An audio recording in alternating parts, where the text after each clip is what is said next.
由市府民政局主办，台南市112年联合婚礼，18号首次伫山上花园的水稻博物馆来登场。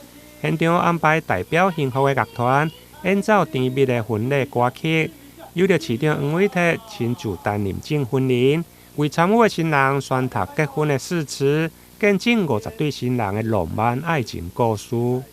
是否愿意共同许下承诺，在往后的婚姻道路上，无论富贵或贫穷，健康或疾病，顺境或逆境，皆愿意相互扶持与爱护，愿意彼此尊重与包容，相爱相守，永不放弃彼此，直到白头。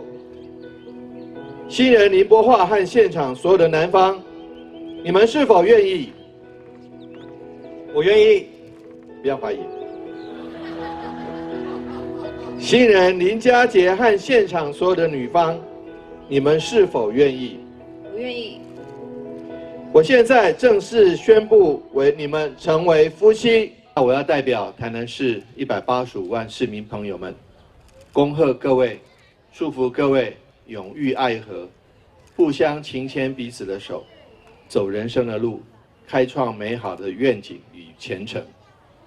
那我想，在这个时候，各位都是世界上最幸福的，也要祝福所有的嘉宾、各位亲友团、各位主婚人所有的长官贵宾以及最重要的我们的新人，身体健康，万事如意，幸福满满。现场参与的新人，市府除了准备8项的结婚贺礼，包括行李箱、好运产定。